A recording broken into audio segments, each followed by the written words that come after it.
دن بھی اجالا اور روشن ہے مگر اس کی رات میں بھی تاریکی نہیں ہے، یہ رات بھی روشن رکھتی ہے۔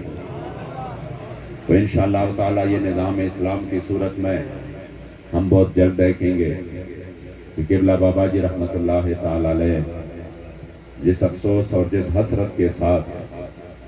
کہ آپ کا یہی دلی تمنا تھا کہ کاش پاکستان میں حضور کا دین تخت پر آ جائے، اور یہ ملک جس مشن اور جس مقصد کے لیے بنا ہے وہ مقصد تھا۔ آج بھی لوگ کہہ رہے ہیں کہ پتہ نہیں قائد اعظم کون سا پاکستان چاہتے تھے۔ میں نے کہا اگر صرف فلاحی مملکت چاہتے تھے کہ جس میں روڈ ہو، ہسپتال ہو، جس میں لوگوں کو روزی میسر ہو، تو یہ سب چیزیں پہلے سے ہندوستان میں موجود تھی۔ اس کے لیے 20 لاکھ مسلمانوں نے اپنا خون نہیں دیا، اس کے لیے 70,000 ماؤں بہنوں نے اپنی عزت قربان نہیں کی۔ یہ مساجد بھی ادھر موجود تھی، یہ مدارس بھی تھے، لوگ ذکر بھی کر سکتے تھے، درود شریف بھی پڑھتے تھے، اور ادھر فلم انڈسٹریاں بھی تھی، ادھر بڑے لوگ سب کچھ کام کر سکتے تھے، کاروبار بھی تھے، روٹی کپڑا مکان بھی تھا، مگر ہماری اسلاف نے بڑھ کر قربانیاں پیش کی اور اپنے خون سے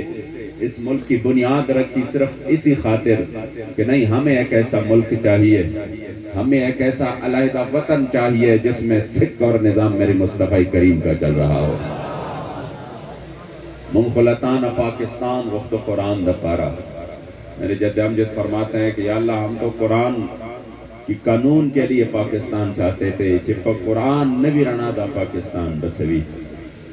چپا قرآن نبی رنا دا پاکستان بسوی، جس میں قرآن عظیم الشان کی قانون نہ ہو تو وہ پاکستان تو ہم نہیں چاہ رہے تھے۔ اور چدا قرآن قانون خوخ پخبل وطن کی نوی، چدا ظالم ہم شیطان نوی نہ شیطان بسوی۔ جو اس قانون کو اپنے ملک میں پسند نہیں کرتا، کل عام بولتا ہے کہ یہ اس لیے نہیں بنا۔ میرے جد امجد نے 70 سال پہلے فرمایا اگر یہ شیطان نہ ہو تو شیطان اور کون ہوگا؟ جدا قرآن قانون خوخ پخبل وطن کی نوی، جدا ظالم ہم شیطان نوی نو شیطان بسوی، اور چا قربانی شدہ محمد مصطفیٰ پہ اسلام دا محمد امین فضل کی نور ارمان بسوی۔ ہم تو اس لیے اس ملک کو ہمارے اسلاف نے قربانیاں دی، اور انہوں نے آگے بڑھ کر پانسی کے بندوں تک چلے گئے، اور کئی ہزار علماء نے بنارس کانفرنس میں کہا کہ اب اگر قائد اعظم پیچھے بھی ہٹ جائے اس ملک کی مطالبہ سے، ہم پیچھے نہیں ہٹنے والے۔ ہم نے حضور کے دین کے لیے اس ملک کو حاصل کرنا ہے، اور ہم نے اس ملک پر حضور کی دین کا جھنڈا بلند کرنا ہے۔ یہ تو بات کی باتیں ہیں کہ ہمارے ساتھوں کا ہوا، لیکن ملک تو اس کے لیے حاصل کیا گیا۔ اب قبلہ امیر المجاہدین نے پھر سے انشاءاللہ تعالی اس ملک کو اپنے اصل کی طرف لوٹانا ہے، کہ جس مشن پر، جس نظریہ پر، اور وہ نظریہ کوئی اس کے پیچھے کوئی رنگ نہیں تھا کہ یہاں پر کوئی پنجاب والے زیادہ ہے تو یہ صوبہ بھی ہونا چاہیے، پٹھان ہے تو پٹھان نہیں، کوئی رنگ نسل نہیں تھا، کوئی جغرافیائی حدود کا بھی مسئلہ نہیں تھا۔ مسئلہ صرف اور صرف ایک تھا کہ ہمیں ایک ایسا ملک چاہیے کہ اس کی بنیاد دو قومی نظریہ ہو، کہ جس نظریہ کے لیے، اور ہمیں اس ملک سے جو محبت ہے اس کی وجہ بھی یہی ہے۔ یہ وجہ نہیں ہے کہ ہمارے اس ملک میں کہتے ہیں ہم اس سے جو ہے نا اپنے لیے غلہ حاصل کر رہے ہیں۔ ہمارے اس ملک میں ہمارے لیے خزانے ہیں، ہمارے لیے اس میں کاروبار ہے، ہمارے اس میں بزنس نہیں، ہمارے ملک سے محبت کی وجہ وہ صرف اور صرف ایک ہے کہ یہ ملک اسی نظریے کے بنیاد پر بنا ہے جس نظریے کے لیے میری سرکار نے احد کے موقع پر اپنا جسم مبارک لہو لہان کیا تھا۔ اس نظریے کے لیے سید الشہداء کے جسم کے ٹکڑے ہو گئے، اس نظریے کے لیے میرے مصطفی کریم کے غلاموں نے اپنا خون پیش کیا۔ ہمیں جو محبت ہے اس ملک کے لیے، اس کی وجہ یہ ہے کہ یہ اس نظریے پر بنا ہے جس نظریے کا ساتھ ہمارے اسلاف نے صرف اس وجہ سے دیا تھا کہ پاکستان کا مطلب کیا؟ پاکستان کا مطلب کیا؟ ہم تو صرف اس وجہ سے اس ملک سے بھی پیار کر رہے ہیں، اور انشاءاللہ پیار کرتے رہیں گے، اور اس کو انشاءاللہ اپنی اصل کی طرف لوٹا دیں گے۔ آج تحریک لبیک نے جس بنیاد میں اکثر یہی کہتا ہوں بار بار کہ تنظیمیں بہت بنی ہے، بہت بن رہی ہے، تو تحریک بھی بہت چلی ہے، لیکن بابا جی نے جس تحریک کی بنیاد رکھی ہے وہ آپ نے رسمن نہیں رکھی، نہ اپنے یہ نعرہ رسمن لگایا کہ لبیک یا رسول اللہ۔ لبیک کا تو ایک معنی تھا، ملا علی قاری نے ذکر کیا الب لک البابین، یا رسول اللہ آپ کے دین کے لیے ایک بار ضرورت ہو تو ہم 2 بار حاضر ہیں، اور پھر جب بندہ 3 بار کہے لبیک لبیک لبیک یا رسول اللہ، تو اس کا تو یہی مطلب ہے کہ یا رسول اللہ قیامت تک آپ کے دین کے لیے اگر میری مال کی ضرورت ہو، جان کی ضرورت ہو، اولاد کی ضرورت ہو، کسی بھی قربانی کی ضرورت ہو، ہم پیچھے نہیں ہٹیں گے بلکہ آگے بڑھ کر کہیں گے کرو تیرے نام پہ جاں فدا، نہ بس ایک جاں دو جہاں فدا، اور 2 جہاں سے بھی نہیں جی بھرا، کرو کیا کروڑ جہاں نہیں۔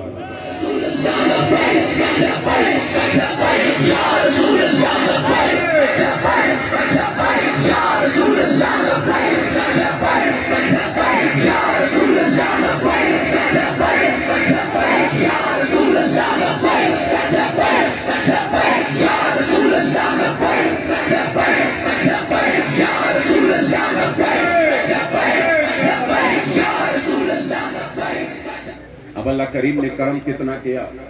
کہ آپ نے تحریک کی بنیاد تو رکھی، اور پھر اس کے لیے آپ وہ باکردار قائد تھے کہ آپ نے ہر قربانی سب سے بڑھ کر سب سے پہلے پیش کی ہے۔ آپ میدان میں رہے، صعوبتیں برداشت کی، تکالیف برداشت کی، آپ کا گھر مبارک کئی بار لوٹا گیا، آپ کو کئی بار جیلیں ہوئی، کئی بار آپ پولیس نے کس طریقے سے آپ کو اذیتیں دینے کی حکومت وقت نے کوششیں کی تاکہ آپ کو اس مشن سے پیچھے ہٹائے، اور یہ کوئی حادثاتی طور پر یہ معاملات نہیں ہوئے، نئی تحریک کوئی حادثاتی طور پر بنا، یہ جو انہوں نے اسی مشرف دور سے جو اس ملک کے دشمنوں نے کوشش شروع کی تھی کہ ہم نے اس ملک کو مکمل طور پر سیکولرزم اور لبرلزم کی طرف لے کے جانا ہے، اور اس کے لیے جو بنیادیں انہوں نے ڈالی، پھر اس پر کام شروع ہوا، نئے اصطلاحات سامنے آئے، مذہبی شدت پسندی کا اصطلاح اسی وقت سے ہے، یہ دہشت گردی کے اصطلاح اسی وقت سے ہے کہ یہ مذہبی دہشت گردی رہی، یہ شدت پسندی رہی، اور پھر اس کی آڑ میں انہوں نے قادیانیوں کے لیے راہیں کھول دی، پھر اس کی آڑ میں انہوں نے مساجد کے اسپیکر پر پابندیاں لگائی، پھر اسی کی آڑ میں انہوں نے ناموس رسالت صلی اللہ علیہ وسلم پہ پے در پہ حملے شروع کیے، ختم نبوت پر پے در پہ حملے شروع کیے، میلاد کے پوسٹر پر پرچے ہوئے، 2016-17 میں 70,000 مقدمات میلاد کے پوسٹر اور اسپیکر ایکٹ کے تحت درج ہوئی ہے، جنہوں نے 4 طرف اسپیکر پر اذان دی ان کے خلاف بھی مقدمہ، جنہوں نے میلاد شریف کا پوسٹر لگایا اکثریت ان پر بھی مقدمہ۔ تب اسی وقت قبلہ امیر المجاہدین میدان میں آئے، اور آپ یقین کریں آپ نے اس کا ڈٹ کر مقابلہ کیا، اور سب کچھ یہ تو ابھی لوگوں کو پتہ چلا، یہ جیل ہوئی ہے، وہ ہوئی ہے، یہ ہوئی ہے، یہ سختیاں تو اسی وقت سے ہے کہ آپ نے بالکل تنہا اس کا مقابلہ کیا، اور یہ جو انہوں نے سازشیں رچائی تھی ان کا راستہ روکا، اور افغانستان سے جس طرح اسلام کے خلاف ایک وار اور جنگ کا آغاز ہوا، اور ہمارا عالم یہ تھا کہ ہم اسی وقت سب یہی کہہ رہے تھے، ہم مر رہے تھے، ہم کٹ رہے تھے، ہمارے بچے شہید ہو رہے تھے، اور انہوں نے ایٹم بم بھی بنائے، پھر اس کی جو ہے نا یہاں پر تجربات بھی کیے، کیمیائی ہتھیاروں پر تجربات کیے، اور پھر اس کے باوجود انہوں نے پوری دنیا کو سکھایا کہ اگرچہ ہم ان کو مار رہے ہیں، اگرچہ ہم بھی 52 سے کیمیائی ہتھیاروں سے یہاں پر سب کچھ تباہ و برباد کر رہے ہیں، لیکن پھر بھی ہم پوری دنیا کو کہہ رہے ہیں کہ نہیں، مسلمان تو دہشت گرد ہے، اور ہم بڑے عادل ہیں، ہم ظالم نہیں ہیں۔ پھر بھی ہم جب مر رہے تھے تو یہی صورت جا رہی تھی کہ ہم مظلوم نہیں بنے،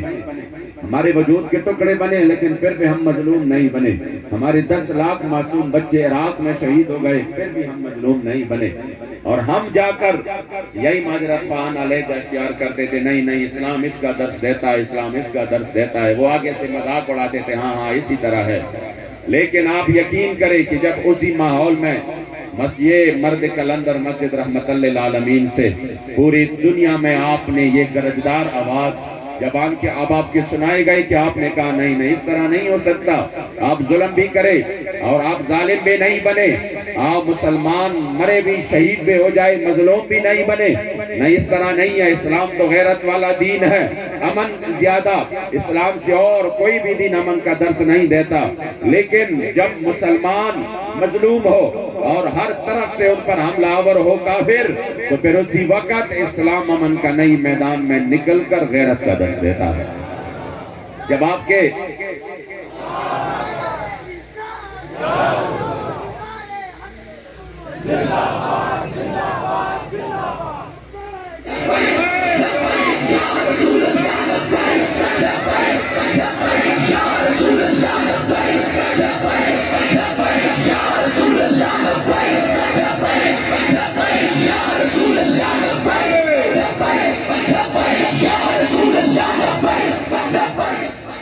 سب لوگوں کا یہی ذہن بنا تھا کہ نہیں نہیں، اب تو جدت کا دور ہے، ماڈرنزم ہے، اور اب جو ہے نا وہ جہاد بھی اور کفر کا مقابلہ بھی اس طرح نہیں ہوگا، اب تو ٹیکنالوجی کا دور ہے، اب وہ جا کے ادھر سے بٹن جو ہے نا دباتے ہیں، یہاں پر تباہی مچ جاتی ہے۔ اب آپ کا یہ جذبہ کام نہیں آئے گا، لیکن بابا جی اسی وقت سب سے علیحدہ موقف اپناتے ہوئے میدان میں آئے کہ نہیں نہیں، اب بھی 1450 سال بعد بھی اسلام اپنے پاور پہ کھڑا ہے، 1450 سال بعد بھی اسلام اپنے طاقت سے کھڑا ہے۔ اور آپ اٹھا کر جو ہے نا تاریخ طے کیے کہ جو بات آپ نے کئی لوگوں نے مذاق اڑایا،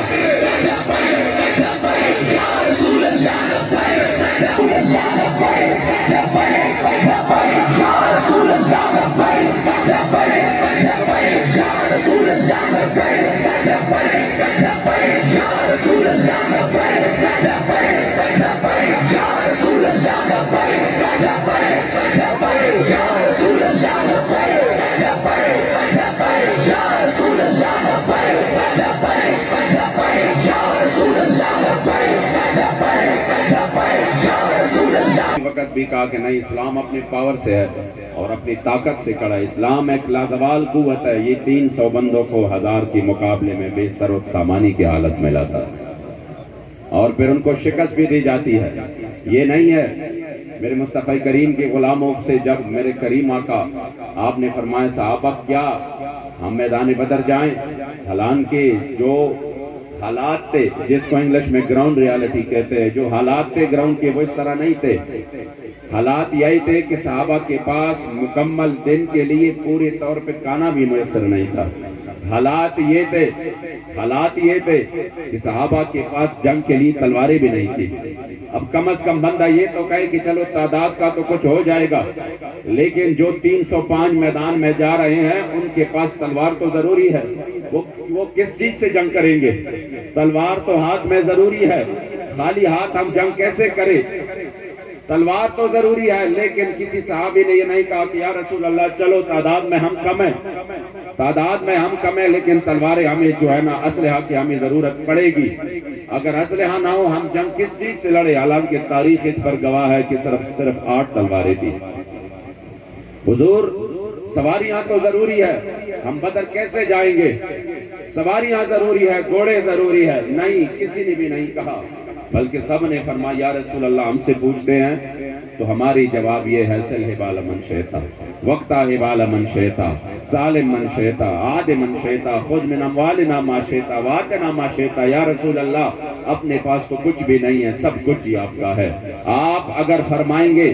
کہ فلاں سے دوستی کرو ہم دوستی کریں گے، فلاں سے دشمنی کرو ہم دشمنی کریں گے، جتنا مال لے سکتے آپ لے لیں، جتنا ہمارے پاس چھوڑنا چاہتے ہیں وہ چھوڑ دے، یا رسول اللہ سب کچھ آپ کا ہے۔ جب یہ بات میرے مصطفی کریم علیہ السلام نے سنی تو آپ نے صحابہ نے یہ فرمایا کہ یا رسول اللہ ہم مدینہ شریف میں بیٹھ جائیں گے اور بدر جا کر اللہ کے فرشتے آئیں تو وہ ہماری طرف سے جنگ کرے، نہ۔ جب صحابہ نے فرمایا یا رسول اللہ یہ بدر سامنے ہم کسرا سے بھی جنگ چھیڑ دیں گے، آپ کا حکم ہو، تو میرے کریم آقا نے اس کے بعد جو آپ کی کیفیت ہے وہ یہ ہے اشرق وجہ النبی صلی اللہ علیہ وسلم، میرے محبوب کا چہرہ انور ویسی بھی چمکتا دمکتا تھا، لیکن جب آپ تبسم فرماتے تو صحابہ فرماتے کان الشمس تجری فی وجہی، گویا یوں محسوس ہوتا تھا کہ یہ سورج، یہ چاند، یہ سورج، یہ نیچے آ کر میرے کریم آقا کے چہرے انور میں چمک رہا ہے۔ اس لیے میرے جد امجد پکار اٹھے،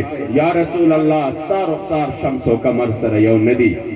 ستا زلفان مشک و عنبر سر یو ندی، اور چرتا نرگس شہلا غزال چرتا خیف دی دغا ستا بسر سر یو ندی، چرتا ستا ابرو محراب و کمان، چرتا ستا قد سروے سنوبر سر یو ندی، اور چل زخمائی مجروح سے حد نگواڑی، ستا مجگان تیر و نشتر سر یو ندی، آئی ند سکندر جام د جمشید، ستا د کم شیدہ جگر سر یو ندی، اور مخت ہر بلبل و ہر گل، ستا لمخا د محمد امین دفتر سر یو ندی۔ صحابہ نے جب یہ جواب دیا تو میرے کریم آقا کا چہرہ مبارک چمک اٹھا۔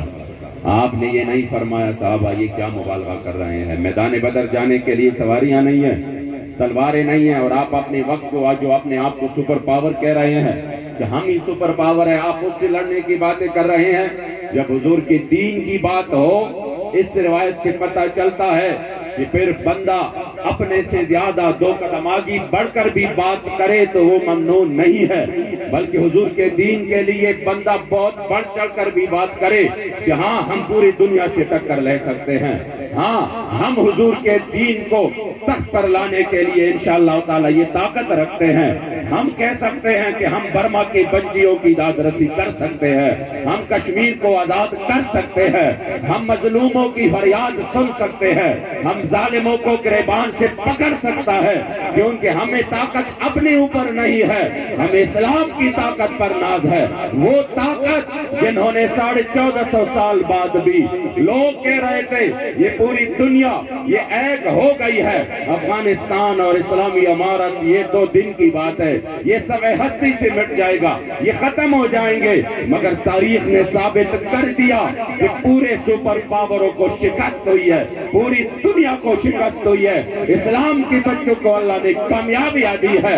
انہوں نے اتنی بڑے ٹیکنالوجی کے باوجود شکست کھائی ہے، اور یہ صرف ایک بائک پہ ننگے پاؤں آ کر انہوں نے پوری دنیا کو بتا دیا ہے کہ اسلام لازوال قوت ہے، اور جس طرح اقبال نے فرمایا تھا قوت سلطان امیر از لا الہ، ہیبت مرد فقیر از لا الہ، جو حضور کی دین کا غلام بن جائے تو پھر دنیا کی ساری طاقتیں ان کے پاؤں میں آ جاتی ہیں۔ تاجدار ختم نبوت یا رسول اللہ لبیک لبیک لبیک یا رسول اللہ لبیک لبیک لبیک یا رسول اللہ لبیک لبیک لبیک یا رسول اللہ لبیک لبیک لبیک یا رسول اللہ لبیک۔ اس لیے یہ یاد رکھنا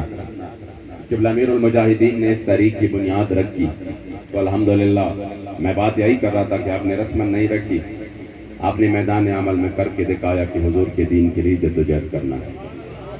آپ نے میدان عمل میں کر کے دکھایا کہ ہم نے یہ نعرہ جو لگایا ہے کہ غلامی رسول میں موت بھی قبول ہے، تو یہ نہ ہم نے رسمن لگایا نہ ہمارے بچوں اور کارکنوں نے رسمن لگایا، انہوں نے آ کر موت کو گلے بھی لگایا ہے۔ آپ یقین کریں میں اب بھی سوچتا ہوں کہ قبلہ بابا جی رحمت اللہ تعالیٰ علیہ جس رات فیض آباد تشریف لائے، آپ لوگوں میں سے اکثر گواہ ہوں گے کہ آپ کی طبیعت مبارک، آپ کا چہرہ مبارک، آپ کا تو وہ چمکتا دمکتا چہرہ مبارک تھا کہ میں قسم کھا کر کہتا ہوں کہ میں نے سفید بالوں میں سفید داڑھی میں اتنی خوبصورت کسی شخص کو نہیں دیکھا، جن کے پاس بندہ 5 منٹ کے لیے بیٹھ کر یقین کر لے کہ میں اللہ کے ولی کے پاس بیٹھا ہوں۔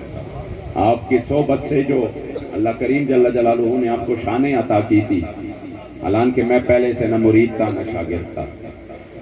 نہ میرا کوئی جان پہچان تھا، میں نے تو پہلی مرتبہ جب آپ کو لائیو دیوان اقبال میں سنا، اسی وقت سے پھر میں نے آپ کے تقاریر وغیرہ سرچ کرنے شروع کر دی، میں نے کہا یہ کون سی شخصیت ہے، اللہ کریم نے اس کو اتنی، اسی وقت حالانکہ ہمارے یہ سب کچھ چل رہا تھا لیکن کوئی وہ نہیں تھی جان پہچان۔ پھر اس کے بعد آپ بابا جی کو سنا تو یقین کرے، پھر اس کے بعد الحمدللہ کوئی یہ نہ کہے کہ میں اس وجہ سے تعریف کر رہا ہوں کہ میں تحریک کا ہوں، یا میں نے اس وجہ سے تعریف کر رہا ہوں کہ میں پہلے سے آپ کا شاگرد تھا یا مرید تھا تو آستانی کی وجہ سے میں کر رہا ہوں، نہیں، میرا پہلے سے کوئی تعلق نہیں تھا، اب الحمدللہ سب کچھ حضور امیر المجاہدین تھے۔ پھر میں شاگرد بھی رہا الحمدللہ، پھر میں مرید بھی رہا، اور میں نے زندگی میں یقین کرے جب بابا جی سے ملتے تھے، کوئی بھی معاملہ خیبر پختونخوا میں ہوتا، سخت سے سخت معاملہ ہوتا، آپ کو فون کرتے کہ اللہ بابا جی یہ کیا ہے، یہ تو آپ ایک بات فرماتے، دو باتیں 2-3 منٹ بات ہو جاتی، معاملہ بھی حل ہو جانا تھا اور ہمارا دل بھی مطمئن ہو جاتا تھا۔